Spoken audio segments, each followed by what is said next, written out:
Demi Allah, saya bersumpah sebagai anak perempuan pertama. Ini anaknya yang nikah tidak datang. Semua orang yang fitnah. Kami nggak pernah merasa malu karena ini bukan aib. Terbukti secara sah dan meyakinkan bersalah melakukan tindak persetubuhan terhadap kami. Tunjukkan kebesaran-Mu ya Allah. Tunjukkan keagungan-Mu ya Allah. Mas Hakim, anak kamu perempuan.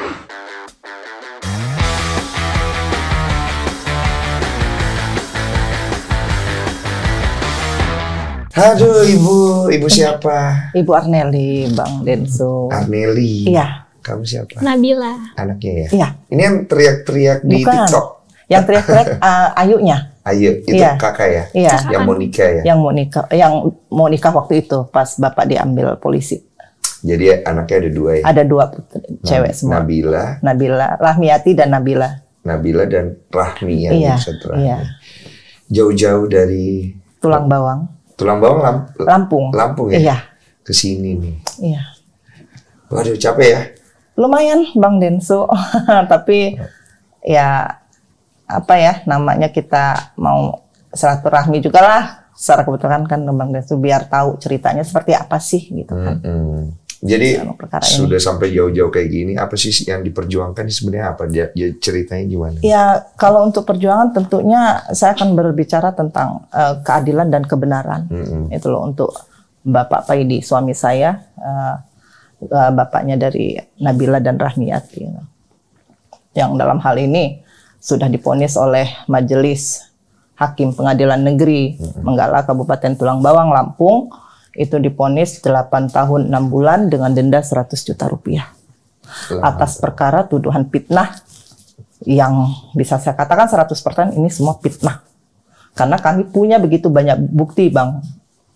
Banyak kami buktinya. Bukti gitu. apa aja sih? Ya salah satunya video permintaan maaf sebelum mereka buat laporan ke Polres Mesuji. Ada? Ada. Video minta maaf. Tayang di sosial media? Iya, sudah pernah. Oh, ada tayang di sosial media? Ada. Kita sudah sebarkan itu semua. Di mana? TikTok? Di TikTok sudah, di Instagram sudah. Dia kan minta maaf. Iya. Siapa aja minta maaf? Minta maaf itu kakaknya si ML itu dan ibunya si ML.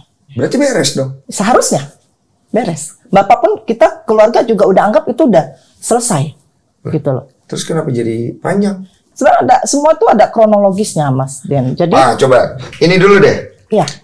Hubungan antara Pak Paidi dengan si ML. Iya. Oke, bagaimana ceritanya?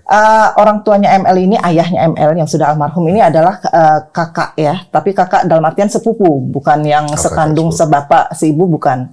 Sepupuan. Bapaknya si ML ini sama Bapak Paidi ini adalah sepupuan. Jadi pada waktu itu kita, yang namanya keluarga ya, Mas Den, tentu Bang Den kan tentu pastinya kan menjalin tali silaturahmi ya. Jadi pada waktu itu si ML ini pernah mau tinggal di tempat kita pada waktu tahun 2020. Permintaan siapa mau tinggal? Permintaan orang tuanya, orang tuanya mau itu anaknya bisa tinggal sama kami. Oke. Satu karena memang si ML ini susah untuk diatur gitu loh. Kenapa susah diatur? Ya mungkin apa ya, memang anaknya nggak bisa diatur sih Mas, ini Bang Densu kan, entah pergaulan atau apa kan kita kurang ini juga kan. Ya sudahlah, saya pikir waktu itu kita terima di bulan 1, di bulan Januari 2021. Kita suruh datanglah si ML ini. Ya sudah, kita sambut dengan baik, tapi ternyata sore itu belum nginep nih Mas, ini Bang Densu. Dia keluar ternyata gitu loh. Pamitnya itu dia sudah pakaian rapi, dengan kita dia pamit keluar. Itu nanti bisa lebih ke detailnya, bisa ke Nabila sih sebenarnya. Kamu tahu ya? Iya.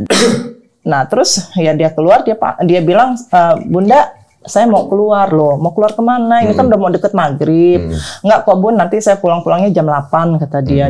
Waduh, saya bingung kan, Bang, kok belum nginep sudah keluar main gitu loh ya kan, sementara ini kan anak perempuan nih. Ceritanya baru tiba nih ya? Iya, baru tiba kan, otomatis saya kan punya tanggung jawab untuk menjaga anak perempuan gitu loh kan. Ya sudah, akhirnya ya sudah saya izinkan lah, karena dia sudah dijemput oleh seorang laki-laki bawa motor. Kan nggak mungkin saya ini kan, ya sudahlah. Akhirnya dari situ saya bilang ke bapak, gimana, saya bilang kok baru minap sudah keluar. Ya udah nanti kasih tahu, dinasehatin kata bapak. Ya udah, pulangnya dia dari situ udah jam 10 malam. Betul Bang. Ya udah saya bilang, saya nasihatin jangan gitu lagi ya. Saya bilang Bunda ini kan jaga gitu loh, punya anak perempuan. Takut kalau ada apa-apa nanti kan Bunda ketempuhan, kesalahan. Enggak kok Bun, cuman sekali ini Itu aja. paling berat itu kalau dititipin gitu. Terus ada seminggu dia di rumah kami, dia pamit pulang. Karena kan kita kan lagi ada COVID tuh. Bang Dens ya. Seminggu itu ya? Iya, jadi kan dia sekolah seminggu tatap muka, seminggunya libur Iya. gitu loh. Jadi pas dia mau sekolah tatap muka itu dia pulang, pamit izin pulang. Ya Iya. udah pulang lah, saya sangguin. Kemudian udah seminggu dia sekolah, seminggu itu dia WA si Nabila, minta dia mau balik lagi sama Nabila, ditolak. Iya Bil ya. Iya. Kenapa dia mau balik lagi Bil? Karena dia kan mau sekolah yang di dekat rumah. Oke. Terus Bila udah mulai nggak respect sama dia. Kenapa? Karena dari awal dia minap, dia sudah keluar Iya, dengan itu laki-laki.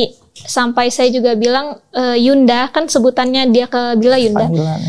Bahkan Yunda sendiri nggak pernah keluar malam loh, kata Bila kayak gitu kan. Terus udah Bila kasih tahu deh, bukannya nggak boleh main. Cuman kalau main jam 10 siang kan bisa, atau jam-jam 2 siang kan bisa.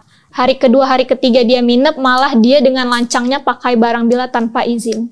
Kok Secara dia nggak bergantian. izin? Nggak izin, jadi dia kan keluar nih seandainya sama ibu diajak ke pasar gitu kan. Kan Bila kan jaga di pasar kan, jualan toge kan. Oke. Terus kadang Bila nanya, Dek ini jilbabnya Yunda ya? Terus dengan santainya, iya, karena jilbab aku habis semua. Bukannya nggak ngebolehin, jawab Bila kan. Cuman tolong izin, kata Bila kayak gitu kan. Izin, kata Bila. Karena dia itu kan tinggal di kamar yang memang banyak barang Bila. Dari baju-baju kan memang Bila taruh di kamarnya itu. Oke, setelah itu Bu? Ya udah dia pulang itu kan. Kemudian bulan 2 itu ayahnya kecelakaan, kita yang urus. Oh, kecelakaan. Iya, ayahnya kecelakaan, kita yang urus. Nah, di bulan 4-nya itu ayahnya meninggal.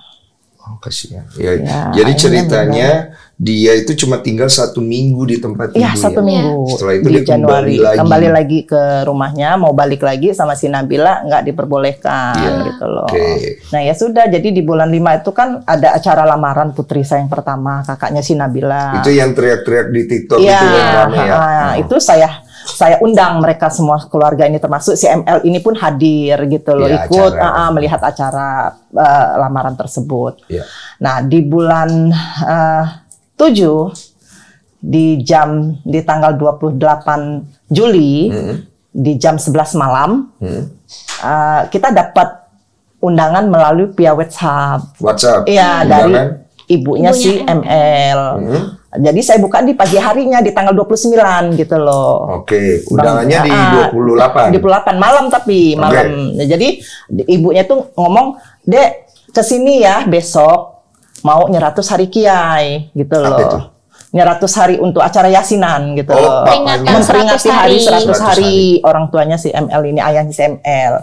Saya buka jam 6 pagi tuh, Bang Desu. Terus saya melalui voice note, saya bilang jam berapa Puhun acaranya gitu, tapi nggak dijawab gitu loh. Sampai jam 9 Bapak pulang dari pasar.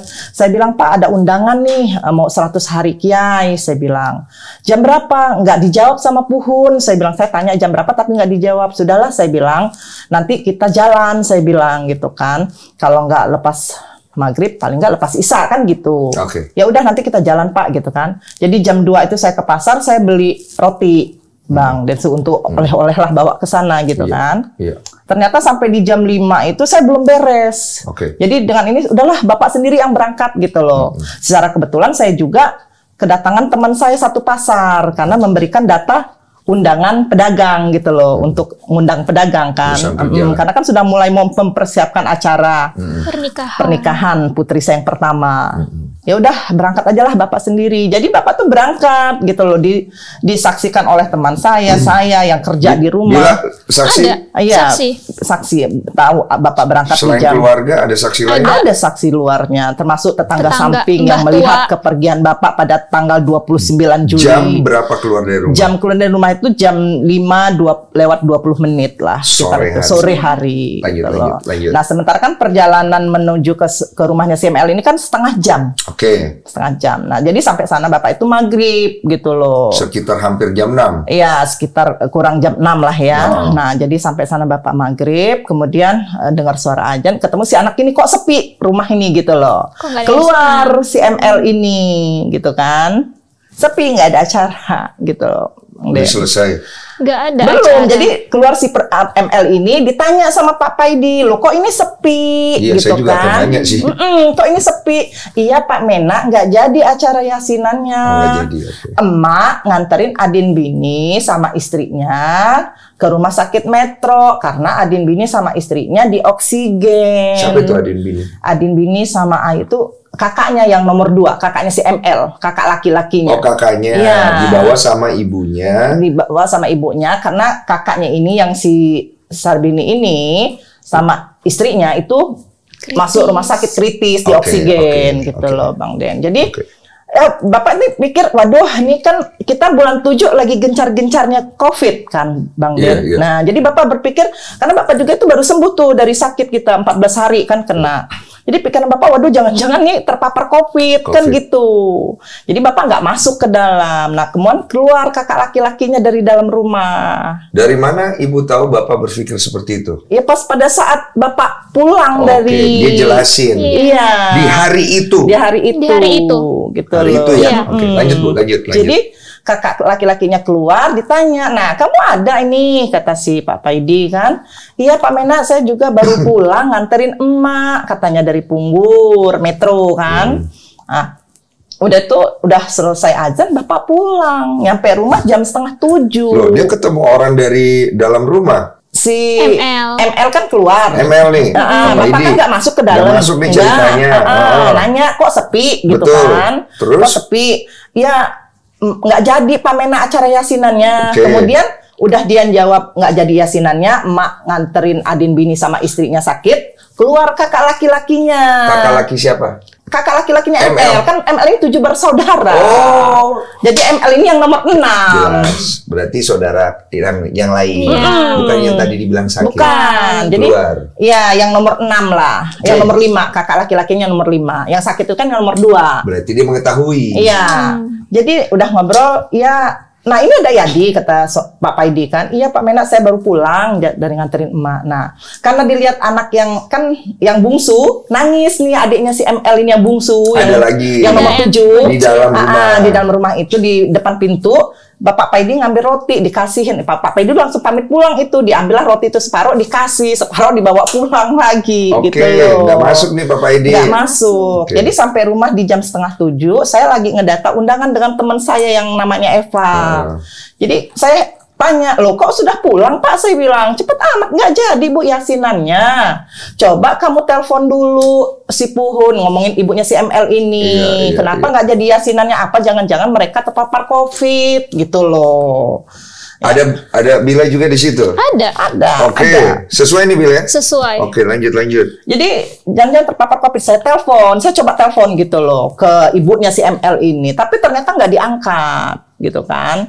Ya sudahlah karena kita memang lagi sibuk ngedata juga, ya udahlah saya pikir Bapak udah pulang nggak jadi yasinannya. Keesokan paginya saya telepon sekitar jam 9 pagi Bang Densu. Saya tanyakan, yang ngangkat itu kakaknya yang sakit ini, yang dikatakan sakit, yang diantar emaknya ke Metro ini. Yang tadi kita cerita itu ya. Yang si nomor 2 ini, Sarbini ini. Loh, saya bilang, di mana kamu orang? Iya, ini Bunda, istri saya lahiran. Oh, dengan respect kan saya. Oh, selamat ya kan? Iya dong. Laki apa perempuan anakmu? Laki-laki, Bun. Oh ya udahlah selamat. Jadi saya udah nggak mikirin yang nggak jadi yasinan ataupun nggak saya tanyakan lagi. Berarti makanya nggak jadi acara yasinan. Oh, kena lahiran kan mungkin gitu. Tadinya Bahkan mau saya- tahu kena COVID atau enggak. Enggak, Maksudnya ternyata tuh ya, lahiran. Ya udah. Ya udah gitu kan. Lanjut. Nah, ya udahlah Bang Den. Jadi saya sampaikan ke Bapak. Saya bilang mau dijemput nggak usah, Bun. Ada kendaraan. Ada buktinya itu. Itu saya hubungin itu di tanggal 30-nya, di keesokan harinya kan. Karena kan diundang tanggal 29 itu. Kemudian saya bilang sama Bapak, lahiran Pak, si istrinya Sarbini ternyata. Oh iya, ya udah nanti kalau kita besuk. Saya bilang lagi gitu loh, Besuk. Bang Den. Maksud saya kita nengokin si bayi gitu Iya. kan. Nah memang delalahnya kerjaan saya juga masih sibuk terus. Akhirnya secara kebetulan Bapak ini ke arah Mesuji gitu loh. Mesuji itu apa? Ya kabupaten juga, tulang bawang, pecahan dari tulang bawang ini gitu loh. Ke satu tempat lain. Gitu loh. Nah jadi Bapak ke sana, pas pulang ngelihat ibunya si ML ini lagi ngangkat pakaian, mampir gitu kan Bapak ini, Bang. Lewat situ. Ngelewatin rumahnya gitu. Pas kebetulan ngelihat ibunya ML itu ada. Ya karena dia keinget kata-kata saya juga. Udahlah sekalian pikirannya kan gitu. Bapak itu ke Mesuji itu tujuannya dia mau nemuin temennya untuk menawarkan toge gitu loh untuk dipasarkan di wilayah Mesuji.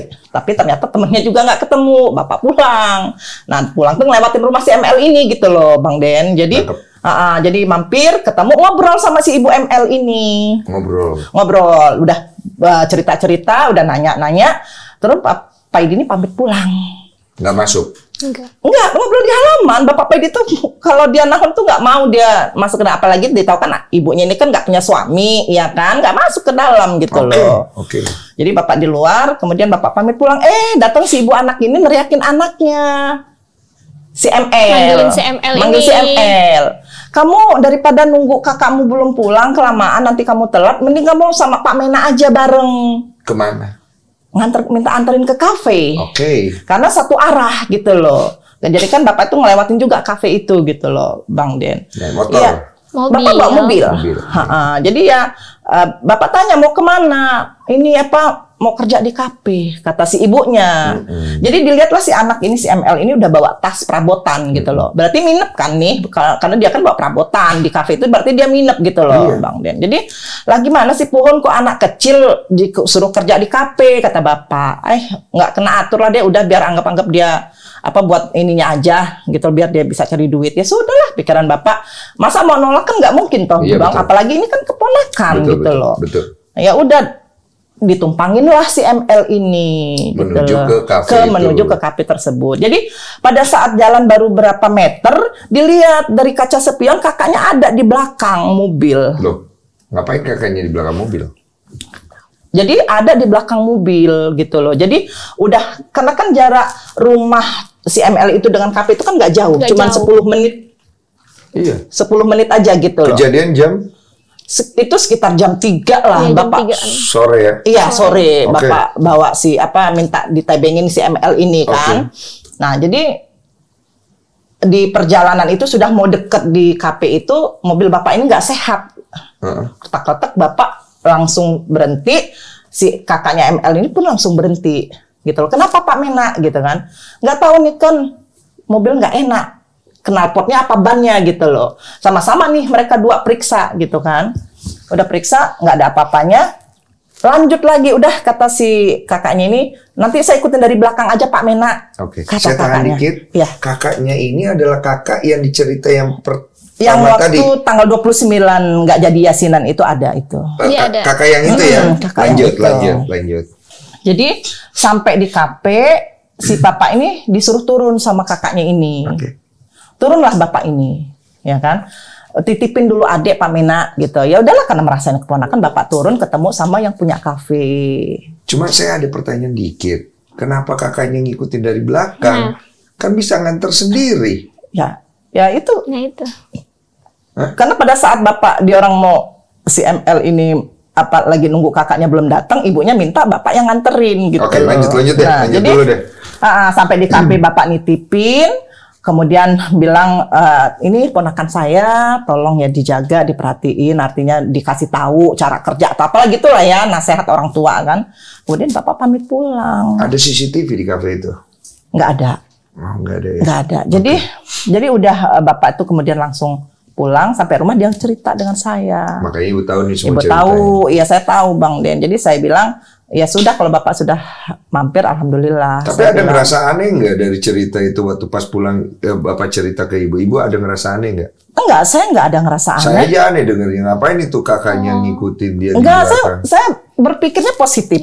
Oh iya, saya paham. Saya berpikir positif. Saya tidak ada, karena itu keponakan ya kan. Saya nggak ada arah-arah yang aneh-aneh. Sumpah demi Allah nggak ada Bang Den. Pada saat itu ya. Dulu ya. Iya, pada saat itu saya nggak ada. Kopornya gitu kali ya? Kopornya banyak gitu apa gimana? Iya, dia bawa tas, pokoknya bawa tas perabotan besar. Kalau dibonceng kakaknya gitu nggak bisa? Ya bisa, cuman kan pada saat waktu itu kan kakaknya belum datang gitu loh. Dititipkan Dibuatnya itu ibunya. belum datang gitu loh. Jadi makanya emaknya ini minta Bapak Paidi ini yang mengantarkan gitu. Apa mungkin Pak Paidi itu kebetulan, oh ini ada Pak Paidi, sekalian tolong anak saya antar, anaknya pulang, coba dicek tuh gitu. Bisa mungkin. jadi, bisa gitu jadi ya. gitu Bang Den. Positif aja ya. Kita tetap berpositif. Oke, lanjut. Kan Bapak tuh punya HP nggak pernah dibawa kemana-mana. Bapak nggak pernah bawa HP karena Bapak itu salah satunya orang gaptek di HP gitu loh. Apalagi yang namanya Android. Ini kenapa sampai ke HP nih kita nih? Ya karena pada saat itu kan HP saya lihat si ML ini pasang status OTW di moto dashboard mobil saya. Cuman kan lagi-lagi saya nggak berpikiran yang aneh-aneh. Oh ini keponakan kan? Oke. Kenapa kita sampai ke handphone nih tadi? Kan tadi cerita udah pulang nih. Iya, jadi kan sebelum Bapak pulang, saya itu kan ngebuka HP Bapak. Oke. Jadi saya lihat di HP Bapak itu si ML itu pasang statusnya OTW gitu. OTW. Jadi kan saya bilang, oh berarti Bapak ini kan saya nggak tahu tujuan Bapak itu kan ke Mesuji kan mau ke tempat temennya. Ternyata kan Bapak mampir gitu loh, ya kan Bang Den. Jadi saya lihat, oh ya udah mampir lah. Saya pikir gitu kan, alhamdulillah gitu loh. Tunggu, saya agak bingung. Di dalam handphonenya Bapak ada pesan dari si M, si cewek ini OTW. Status history. Statusnya. Kan kita kan punya nomor mereka semua tuh. Nah, ibu sama bapak ini kan satu HP karena bapak kan jarang megang HP. Nah, jadi nomornya bapak itu ibu semua yang pegang. Jadi kalau mau ngehubungin apa-apa keluarganya tetap ke HP itu karena kan ibu HP-nya rusak waktu itu. Jadi kami melihatlah di status WA-nya si ML ini, dia buat status di history foto di depan mobil kami itu, dashboard itu dia foto tulisan OTW. Oke, nyambung nih. Lanjut. Jadi ya udah, Bapak sampai rumah ngomong, saya udah mampir Bu, katanya kayak gitu. Saya tempat pun ngobrol segala macam. Ya itu yang ngomongin kerja di KP itu kan. Iya saya juga udah tahu kok Pak. Tadi saya lihat di history WA-nya si ML ini pasang status OTW. Berarti Bapak udah mampir sebenarnya. Iya, kan Bapak udah nyerita gitu kan. Ya udah. Nah, mulai deh. Apa nih? Tanggal 28 bulan 8 datang kakaknya yang Sarbini ini ke rumah saya marah-marah di tengah halaman. Sarbini yang mana nih? Yang nomor 2, yang sakit, yang dibawa ke metro. Yang melahirkan? Yang melahirkan itu ternyata. Marah-marah kenapa? Marah-marah, saya bingung kan. Saya lagi, pakaian saya kan masih terbuka kan gitu. Jadi saya minta Bapak yang keluar, karena Bapak kan lagi istirahat. Saya minta Bapak yang keluar, ada tuh yang marah-marah siapa? Saya bilang, Bapak keluar. Marah-marah gimana maksudnya? Marah-marah gimana? Dari depan pintu? Iya, udah dengar suara teriak-teriak gitu kan Bang Den. Dengarnya apa? Ya pokoknya saya dengar teriak dulu kan. Udah tuh saya langsung pakai baju, saya langsung pakai aja langsung gitu kan. Terus saya bilang sama Bapak saya keluar kan. Kenapa Pak? Saya bilang, gak tahu, bingung saya kata itu. Saya langsung datengin, oh ternyata si Sarbini ini kakaknya ML. Masuk dulu, saya bilang ada apa? Saya bilang, kok marah-marah di depan rumah? Ya udah, pokoknya udah keluar semua bahasa. Bang Den, bahasa binatang-binatang kebun tuh keluar semua gitu kan. Udah masuk dulu, saya bilang. Duduklah kami bertiga itu, Bapak, saya sama si kakaknya ML ini, si Sarbini. Saya tanya, kenapa? Ya ini Pak Mena ini sudah melakukan perbuatan yang tidak senonoh dengan adik saya. Kok bisa? Saya bilang, atas dasar apa kalian nuduh paman kalian? Saya bilang, iya ini adik saya ini kesurupan 3 hari ini. Ngomong katanya Pak Mena sudah melakukan perbuatan yang nggak senonoh dengan adik saya. Kaget saya.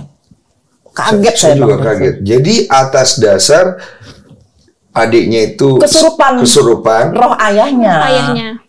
Gimana cerita kesurupan roh ayahnya? Jadi tanggal 28 bulan 8 itu datang kakaknya itu marah-marah ya kan Bang Den. Jadi saya suruh masuk ke dalam, saya tanyakan ya kan, atas dasar apa kalian nuduh paman kalian melakukan perbuatan tidak senonoh gitu loh. Kesurupan. Dia bilang bahwa adiknya itu 3 hari ini, berarti 3 hari ini kesurupan roh ayah, mengatakan bahwa sudah dilakukan tindakan pelecehan oleh pamannya gitu loh. Kok bisa? Saya bilang orang kesurupan kalian percaya gitu loh Bang Den. Tunggu dulu. Dengan kesurupan roh ayahnya. Iya. Roh ayahnya ini mengatakan bahwa bilang kepada orang-orang sekitar bahwa si ML ini sudah diperkosa. Iya, sudah diperkosa. Oke, lanjut. Saya bilang, wah ini luar biasa kok orang kesurupan kalian percaya. Sudahlah gini aja, saya bilang, kamu gak usah marah-marah di rumah saya. Nanti saya sama paman kamu datang ke rumah kalian. Saya mau tanya, apa sih duduk persoalan cerita yang sebenarnya gitu loh, ya kan. Ya sudah, pulanglah si kakaknya ini. Saya secara pribadi dengan bapak di dalam kamar. Karena kan di rumah tuh rame, ada Nabila, ada yang kerja juga yang buat toge gitu kan. Kemudian ada ibu saya juga kan, sampai ada teman saya juga yang nginep di situ karena dia mau belajar buat toge dari semingguan lah teman saya itu. Berarti banyak saksi ya? Banyak. Waktu datang kakaknya itu marah-marah. Kamu juga ada ya? Ada. Oke. Jadi saya coba berbicara dari hati ke hati gitu loh, Pak. Coba Pak jujur, saya bilang. Oh, ini ngomong apa? Iya, coba jujur, saya bilang. Benar nggak Bapak sudah melakukannya? Sumpah demi Allah, demi Rasulullah, Bu, saya nggak melakukan perbuatan itu gitu loh. Ya sudah, nanti sore kita datang ke sana ya, saya bilang. Iya, mau dia hanya gitu loh, Bang Den. Ya sudah, sore itu selesai saya merampungkan pekerjaan saya. Kemudian saya berangkat dengan Bapak di jam 5:30 sore di tanggal 28 itu. Saya langsung berangkat dengan Bapak. Sesampai di sana maghrib, Bapak sholat maghrib dulu. Kemudian, karena kan kita ke rumahnya orang tua ML ini nggak ada nih. Kami ke rumah kakaknya, karena rumah kakaknya yang nggak ada. Jadi kakaknya si ML ini tepat berada di belakang rumah ibunya ML gitu loh. Jadi kita ke belakang, ke rumahnya kakaknya si ML yang sakit, yang melahirkan ini. Bila ikut ya? Enggak. Enggak. Kami berdua dengan Bapak. Terus sampai di sana Bapak selesai sholat maghrib, ML ini sudah dipapah oleh kakaknya yang ngikutin dari belakang ini. Sudah. Itu ya. Sambil mata menjem-menjem itu. Lagi kesurupan. Jadi duduk dihadapkan dengan Bapak. Jadi yang ngomong itu gini Bang Den. Jadi kan ditanya yang ngomong itu bukan si ML ini. Suaranya beda. Nggak ada bedanya ya. Betul. Pas nyampe. Iya, udah nyampe nih. Siapa lagi kesurupan nih? Dibawa kakaknya itu udah kesurupan, didudukan di depan sama Pak Paidi gitu loh. Oke. Ya, terus yang ngomong ini kakaknya si nomor 2 ngomong, "Kamu dianuin Pak Mena." Iya, gitu. Oh, dipancing-pancing. Jadi kamu siapa gitu. Iya, kamu siapa gitu. Jadi yang si ML ini sendiri nggak ngucapin dia diperkosa atau apa. Cuma gitu mengiyakan aja. Iya. Apa aja waktu itu yang ditanya sama kakaknya itu? Ya, kamu dianuin Pak Mena di atas mobil, kemudian diperkosa di rumah gitu loh. Di atas mobil? Iya, di atas mobil dianuin katanya. Dicabulin gitulah. Dijawab? Dijawab si ML. Si ML itu ya gitu. Ibu ada di situ kan? Ada. Oke, lanjut. Jadi Bapak bilang, sumpah demi Allah, demi Rasulullah, apa yang harus saya akui, saya nggak melakukan perbuatan itu. Bapak dipukul di sama situ. si ML. Iya, sama si ML ini. Oh, si cewek ini mukul, ditendang ulu hati Bapak. Kan ML ini tahu bela diri. Cewek ini? Iya, sudah kalau di perguruannya itu dia sudah warga. Sudah bisa melatih anak-anak yang di bawah dia. Dari 2017 mereka ikut perguruan itu. Oke, lanjut. Nah, jadi dipukul, Bapak ditendang ulu hatinya, Bapak kepental, saya tarik Bang Den. Ya kan saya tarik, saya udah gemeteran nih. Iya, panik. Kami cuma berdua, sementara di rumah itu sudah ada beberapa orang yang pakaian silat, ya kan? Kemudian ada beberapa bapak-bapak juga gitu loh. Termasuk ada salah satunya itu entah dia ustadz atau dukun, saya kurang ini, tapi itu yang ngomongin ini masih ada katanya masih gitu. Ada apa? Ya, masih ada pokoknya nggak tahu dia mencet arwah atau apa. Dipencet masih ada katanya gitu. Sudah. Kemudian Bapak saya tarik keluar, di luar itu di tengah halaman itu diserbu lagi sama kakaknya yang ngikutin dari belakang itu, si Suryadi ini. Bapak mau dituin, saya tarik lagi, saya bawa masuk ke dalam Bang Den, karena saya bilang Puhun, saya bilang sama ibunya ini kan, Puhun saya manggilnya, coba sih amankan dulu lo anak-anakmu ini, saya bilang kok pada kesurupan begini. Ada ibunya. Ya akhirnya ibunya tuh megang-megang si kakaknya ini kan, saya bawa lagi Bapak ke dalam, saya bilang udah gini aja lah, saya bilang ini kan lagi pada nggak ada yang sadar nih, saya bilang gimana saya mau tanyain sebenar-benarnya gitu loh, kalau lagi dalam keadaan begini, saya minta pulang dulu, saya bilang nanti kita cari jalannya lagi, saya bilang kayak gitu, tapi saya mau sadar semuanya. Ya udah, itulah si ML itu pingsan, apalah nggak tiba-tiba ngegeletak lah gitu kan Bang Den. Kemudian ya itu yang saya bilang, kata Ustadz apa dukun saya nggak tahu tuh ngomongin masih ada ini katanya gitu. Di sini megangnya. Iya, pokoknya dimencet-mencet di sinilah, saya juga kurang paham tuh ininya. Jadi pulanglah saya Bang Den, sepanjang jalan saya tanya Bapak. Ya jujur Bang Den, kita ini juga manusia kan punya kadar ya. Artinya kita nggak tahu ya kan Manusia itu kan ada sisi lemahnya, ada sisi jelek, ada sisi buruk, ada sisi baik, ya kan. Kemungkinan bisa terjadi, kita nggak ada yang tahu, ya kan. Saya bercoba membicara dari hati ke hati dengan Bapak. Saya bujuk rayu dia. Bantu saya, kalau memang kamu sudah melakukan, saya ikhlas, saya nggak marah. Biar ini kita selesaikan, gitu loh Bang Den. Sepanjang jalan dia sampai bersumpah demi Allah, demi Rasulullah, Bu. Jangan nggak selamat hidup saya, kata dia. Dunia akhirat, kata dia kayak gitu. Kalau saya sudah melakukan perbuatan itu, jangankan saya mau nyetubuhin anak itu, berbuat mesum dalam pemikiran saya nggak ada. Saya percaya dan yakin 100%. Karena 25 tahun Bang Den, saya tahu Bapak seperti apa, perangainya, tingkah lakunya, saya tahu dia seperti apa gitu loh. Ya sudah, saya yakinkan Bapak, kalau memang Bapak tidak berbuat, kita akan selesaikan gitu loh. Ya udah, kemudian di tanggal 29 bulan 8 itu saya melakukan pertemuan antar dua keluarga untuk menentukan tanggal pernikahan putri saya yang pertama gitu loh. Malamnya itu saya diserang lagi sama kakaknya yang ngikutin dari belakang ini, berlawanan dengan si Nabila. Iya. Ngomong katanya kamu dasar apa kamu nuduh bapak saya gitu loh. Bukti apa? Kalau kamu punya bukti, ayo gitu. Ini gimana Nabila ceritanya? Nabila. Jadi si Suryadi itu bawa kawan, naik motor berdua. Tiba-tiba di rumah ibu posisi udah bingung, manggil Bila kan. Bila keluar, kenapa? Kata Bila kayak gitu. Bapak kamu sudah memperkosa adik saya. Kamu ada bukti apa? Kata saya. Kamu ada video, kamu ada rekaman, kamu ada foto. Ayo kita laporin ke polisi. Gak tau lah, saya pusing, kata dia. Ngomong sama saya, ayo jelasin, ayo kita masuk, kata saya. Gak tahu, saya pusing. Kamu punya bukti apa? Udah, saya mau tahu, saya mau cerita ini lurus, kamu tahu dari mana? Saya kata dukun. Dia ngomong gitu? Dia ngomong gitu. Kata dukunnya apa? Ya kata dukunnya itu, adiknya sudah diperkosa oleh pamannya gitu loh Bang Den. Terus si anaknya itu pas sudah sadar ada ngomong bahwa dia diperkosa apa? Nah ini kan kita kesulitannya Bang Den, kita nggak pernah ketemu si Emel ini yang dia sadar gitu loh. Ya. Oh dia kesurupan terus? Kesurupan terus. Ada orang begitu ya? Terus lanjut. Nah ya udah akhirnya malam itu pulang si kakaknya ini, ternyata ibunya ML ini sudah memberitahukan ke semua keluarga. Ke keluarga Bapak gitu bahwa loh. Diperkosa. Bahwa anaknya Bapak Paidi itu sudah memperkosa anaknya gitu loh. Pada tanggal 29 waktu 100 hari nggak jadi itu katanya. Wah ini saya bilang nggak bisa saya diamkan Mas Bang Den. Tunggu dulu, orang diperkosa bisa disimpan. Ini dikabarkan. Iya. Bangga jadinya. Iya. Aneh ini. Lanjut. Nah, dikabarkan akhirnya saya telepon semua keluarga, saya bilang tanggal 30 Agustus tuh untuk mereka bisa ke rumah saya biar kita menyelesaikan persoalan ini. Karena saya kan mau melangsungkan pernikahan putri saya yang pertama. Iya. Datanglah keluarga saya, keluarga Bapak juga datang. Jadi kami ada 7 orang yang berangkat ke sana.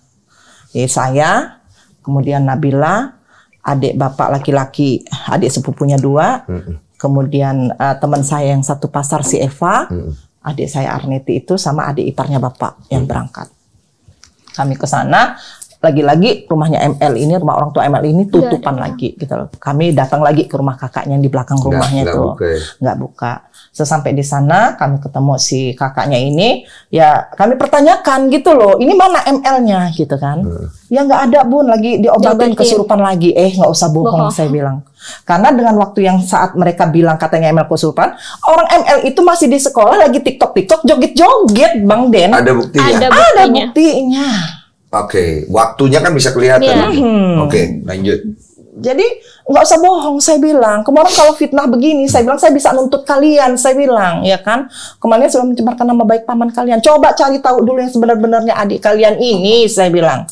Adik kalian ini kan sudah liar, saya bilang. Jangan dia sudah melakukan dengan orang lain, nanti ditumpahin ke pamannya, saya bilang. Ya keluarga juga ngomong begitu. Salah satunya yang sepupu Bapak yang namanya Andika. Udah gini aja Sarbini. Patut minta kamu cari tahu dulu adik kamu yang sebenar-benarnya. Jangan sampai ini nimbulin fitnah keluarga. Apalagi paman Kemorang ini kan mau buatin nikahin anaknya gitu loh. Iya Pak Tut, nanti saya cari tahu adik saya yang sebenar-benar. Mereka terdiamnya itu karena saya bilang kalian nggak usah bohong. Kalian bilang adik kalian kesurupan, ini buktinya adik kalian lagi TikTok. Karena ada bukti itu. Langsung nggak bisa jawab mereka. Nggak bisa jawab. Karena di TikTok itu dia lagi kesurupan apa dia lagi begini? Bahkan bisa bawa motor sama kalian. Joget-joget gitu. Ya biasalah yang niru-niruin gaya. Yang viral-viral itu kan. Lanjut. Jadi mereka tanya karena waktu itu ngotot si kakaknya ini bahwa kalau laki-laki itu normal kalau ngelihat punya perempuan langsung berdiri katanya gitu. Memang ada benarnya, tapi yang nggak keponakan juga ya kecuali kalau orang itu sakit ya. Dan itu pun kan pasti ada kecenderungan dia sudah pernah melakukan itu sebelumnya. Terus buktinya apa jadinya? Ya nggak ada, cuman kesurupan dengar kesurupan itu. Sementara kita konfirmasi untuk kita dudukkan bersama, si ML ini nggak pernah dihadirkan gitu loh. Takut apa bagaimana? Ya nggak tahu Bang. Oke. Kami pulang di tanggal 30 Agustus tuh kami pulang. Yang keluarga pulang di rumah masing-masing, saya juga pulang ke rumah saya. Kemudian datang telepon Bang Den di jam 5 sore itu bahwa Puguan, adik ipar yang telepon. Tadi Sarbini telepon saya. Dia bilang, astagfirullahaladzim Pak Tut, adik sudah kami sumpah di atas Al-Quran. Ternyata bukan Pak Menak yang melakukannya. Tunggu, laki-laki yang ngikutin. Bukan yang ngikutin. Yang sakit. Oh, yang sakit. hamil. Yang lahiran itu ternyata. Bilang nelpon ke salah satu keluarga mengatakan bahwa adik sudah kami sumpah di atas Al-Quran bahwa bukan Pak Menak yang melakukannya. Kemudian ya sudah, kata yang si adik sepupu bapak ini, datanglah kalian minta maaf ke rumah paman kalian gitu loh, ke rumah bunda kalian. Iya Pak Tut, ini adik takut ya, gitu pasti. loh. Nggak usah takut, kemarin nggak akan diapa-apain gitu. Datang aja kemarin minta maaf.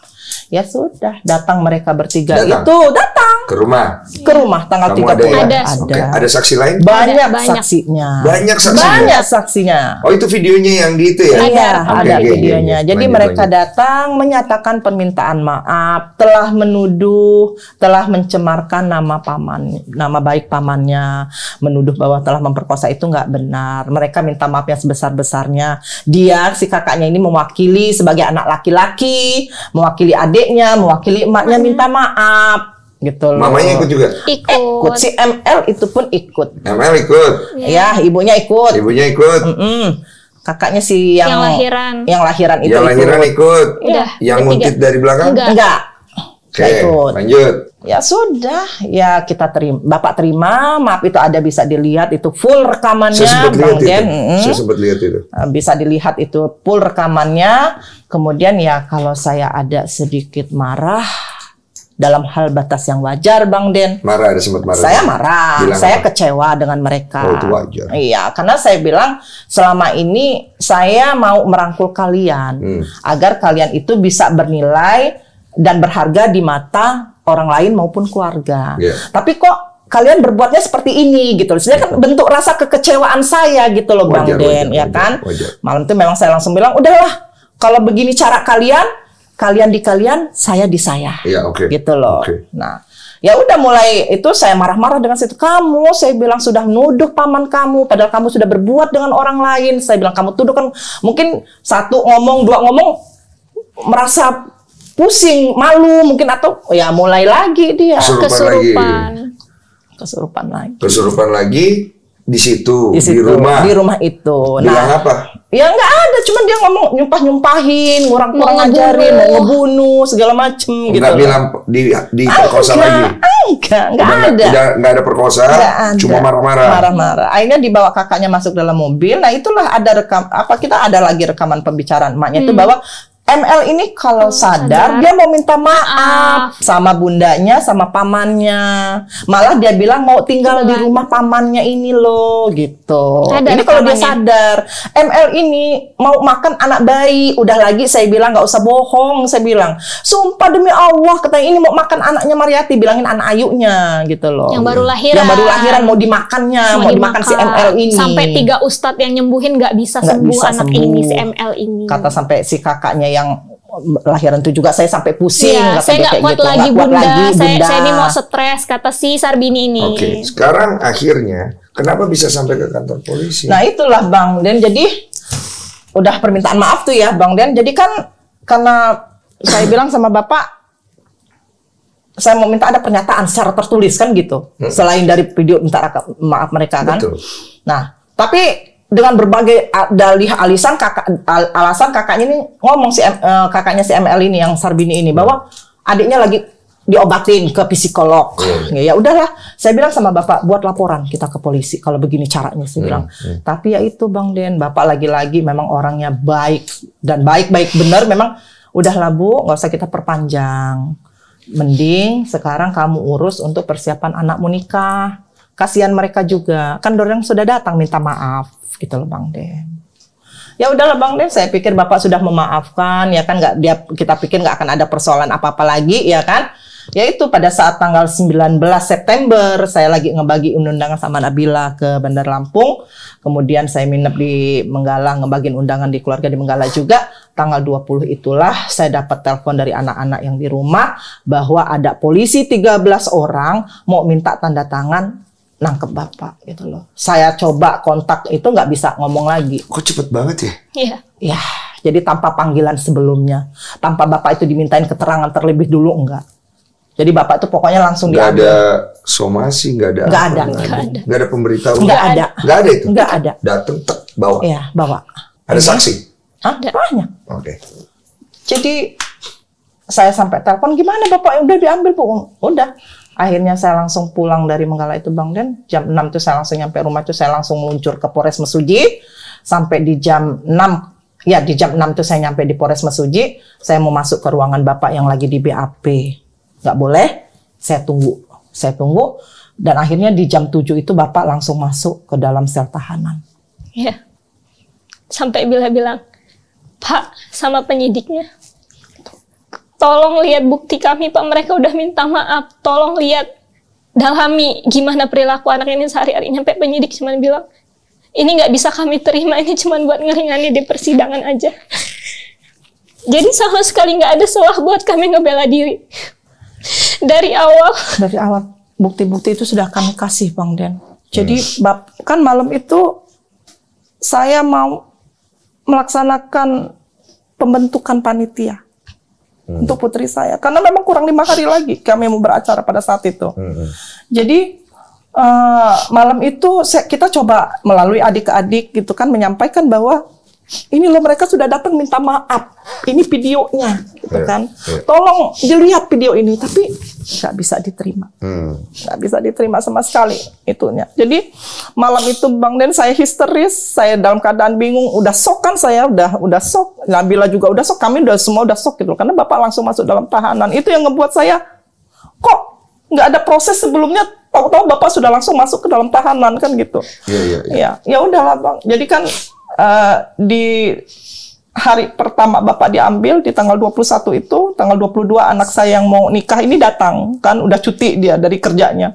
Nanya, mana Bapak? Bapak lagi ngebagi undangan. Karena saya berusaha untuk saya tutupin dulu, jangan sampai dia tahu gitu loh Bang Den, ya kan. Tapi ternyata sampai di hari tanggal 24 sudah 1 hari lagi malam dia mau akad. Malam itu dia besok mau akad itu nggak bisa lagi saya bendung, karena saya berusaha untuk masuk ke Kasat, ke Kanit gitu kan, menyampaikan gitu loh bahwa ini minta penangguhan lah, nggak bisa sama sekali. Artinya saya harus ada perdamaian dulu di sana, Bapak disuruh mengakui gitu loh, dan minta maaf, baru Bapak bisa keluar loh. Bagaimana Bang Den ketika orang yang tidak bersalah dan tidak melakukan perbuatan itu dipaksa harus mengakui, coba? Ya nggak bisa lah, orang kita nggak ngapa-ngapain, apa yang kita mau akuin. Jadi saya berusaha untuk menguatkan diri Bang Den. Jadi saya coba masuk pelan-pelan waktu itu kan ke Kasat, ke Kanit, sampai adik-adik saya semua ikut nunjukin ini video. Nggak bisa jadi bukti sama sekali. Nggak bisa untuk mereka artinya melakukan penyelidikan itu, dihentikan dulu loh. Harusnya kan Bapak itu dipanggil dulu, dimintain keterangan dulu sebagai saksi. Ini enggak, pokoknya Bapak diambil, ditangkap, diambil di BAP, langsung masuk tahanan. Yang melaporkan? Yang melaporkan itu ibunya ML. Ayah. Gue tahu nih. Terus? Jadi di tanggal 25 itu karena memang Bapak nggak bisa keluar dengan jaminan apapun, akhirnya pernikahan putri saya tetap berlangsung. Tanpa Bapak. Tanpa Bapak. Jadi hari yang ditunggu-tunggu, kebahagiaan seorang ayah, 25 tahun ditunggu, hancur seketika.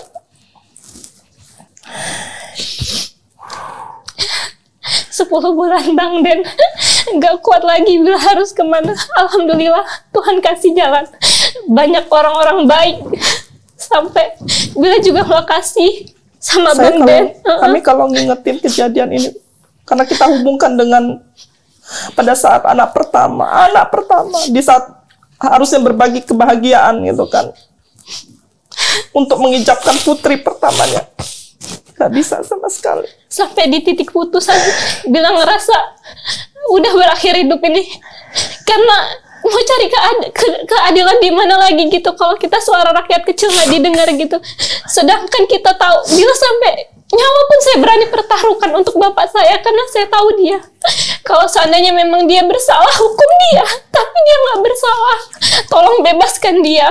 Jadi ternyata kita tanya kan, akhirnya di 5 hari Bapak saya kuatkan Bang Den, saya bilang Bapak harus ikhlas, saya bilang Bapak harus ikhlas, Bapak nggak bisa ngicapin anakmu, tak bilangin. Jadi kami dengan berat, mau tidak mau Bang, suka atau tidak suka, kami harus mencoba untuk saling menguatkan saya, anak-anak. Saya mencoba untuk menguatkan mereka gitu loh. Dan alhamdulillah memang pada saat itu juga calon besan saya yang sekarang sudah menjadi besan saya itu sangat memberikan dukungan yang sangat luar biasa gitu loh. Mereka tidak percaya sama sekali gitu. Dunia akhirat mereka tidak percaya karena mereka yakin Bapak memang tidak melakukan perbuatan itu gitu loh. Jadi ya berproses lah Bang Den ya, sampai pada akhirnya memang Bapak nggak bisa menikahkan itu acara kita di hari Sabtu. Kemudian di hari Minggunya anak saya kan, kalau kita Lampung punya ada tradisi juga kan, pasti ada tuh. Jadi dibawa sama pihak laki-laki, diboyong gitu ke pihak laki-lakinya. Ya udah, jadi dari mulai hari itu saya sudah harus menentukan langkah dengan proses Bapak yang begitu alot ya kan. Artinya saya punya bukti kok nggak didengar gitu loh. Akhirnya saya atas anjuran teman-teman, atas anjuran keluarga, pakai kuasa hukum gitu loh. Pakailah kami kuasa hukum. Jadi yang tadi yang saya wawancara. Bukan. Jadi kan kita udah 3 kali nih Bang Den. Ganti kuasa hukum. Kenapa ganti-ganti? Jadi yang pertama itu gimana ya saya mau nyeritanya Bang tentang proses hukum ini, karena proses hukum ini terlalu... Saya tahu kok, nggak usah dicerita. Ya, bukan rahasia umum lagi lah ya. Saya paham itu. Mau kamu benar, mau kamu salah, mau kamu ringan, mau kamu berat, itu loh. Nah artinya... Terus? Dan yang lebihnya lagi, kita kan pakai pengacara nih. Pengacara itu kan punya strategi, ya kan? Artinya ya sudah, coba kita buat laporan. Saya kan buat laporan gitu. Buat laporan apa sih? Saya buat laporan ke Polres Tulang Bawang. Untuk? Atas pencemaran nama baik.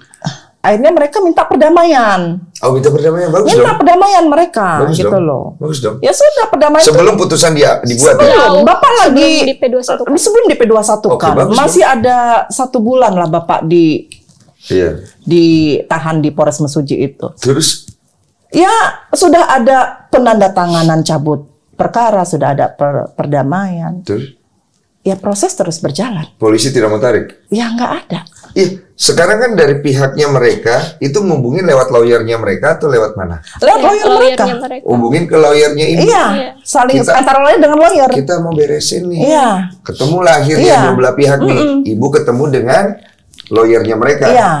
Ada ibu pelapor. Ada di ruangan kasat. Di ruangan kasat langsung. Beresin nih. Iya. Obrolannya apa? Ya, jadi pada saat itu kan surat penandatanganan cabut perkara mereka itu sudah tanda tanganin, diambil nih sama Kanit. Jadi kata kita nunggu kasat karena kasat waktu itu nggak ada gitu loh. Nah jam 8 kasat itu datang, jam 8 malam.